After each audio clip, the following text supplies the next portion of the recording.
Let's talk to Esther McVey, former Minister for Common Sense, of course, but very, very still much in command of it. Esther, very good morning to you.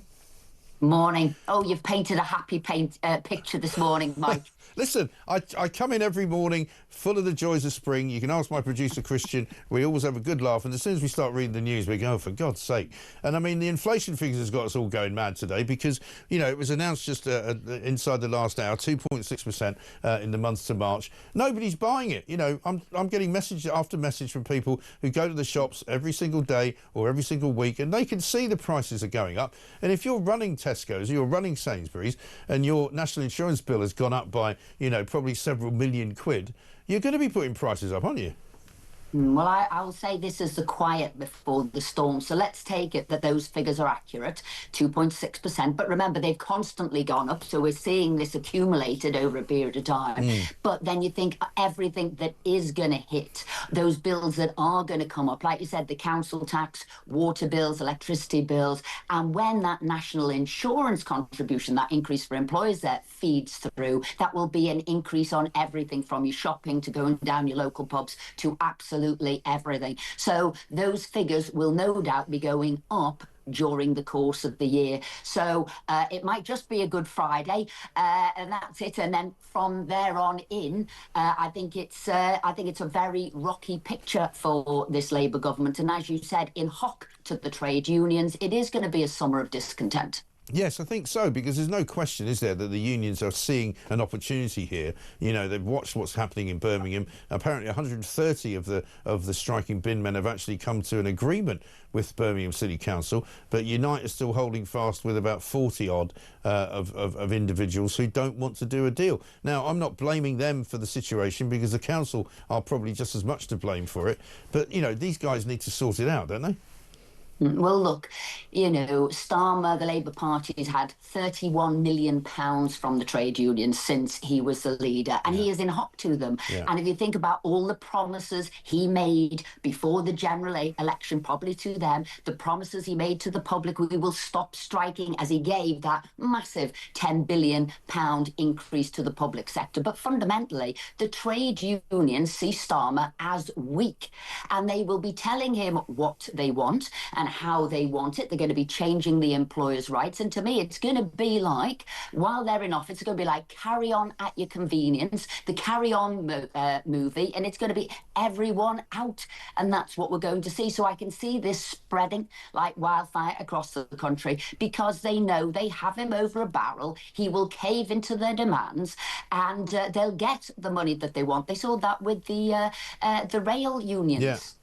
Absolutely right, and there's no reason for them to stop. But have a listen to this. This is a message that, like of which I get quite often. This is from Victoria in Kent. She says, my water bill just arrived from Southern Water. It has gone from £76.66 to £155 a month. Not sure how they can expect us to pay for this along with all the other bills. I'm doing all the right things in life, bringing 3 well-adjusted kids up, yet people sit in migrant hotels, probably having a lovely bath. Who would ever think you could not afford a bath? I'm beginning to think crime does pay. I'm so sad and angry.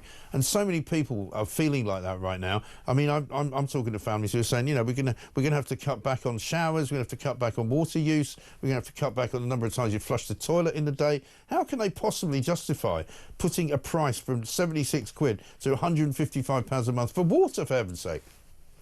Right, you can't. And I have to say, there's one thing that Labour should be doing straight away, and we've said this before, we've talked about it before, and it's so apparent now. The whole world is saying, well, the whole of the UK is saying to Starmer, look, get rid of net zero. As close as you've got as a single bullet to bring all costs down, it would be starting with energy bill costs, because that basically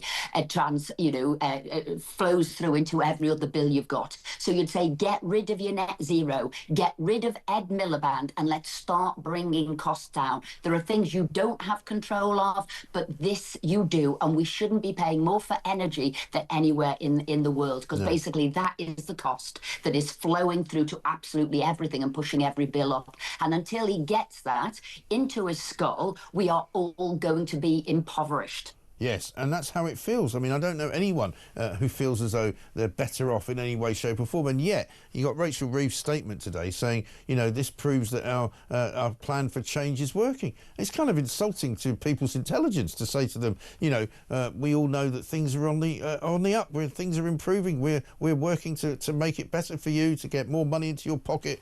It's just not true. No, well, Rachel Reeves has got the opposite, hasn't she, to the Midas touch. Tells us all about growth and we have no growth. She's now saying, you know, the pharmaceutical industry was going to lead our growth in this sort of Oxford, Cambridge arc. That isn't now going to happen.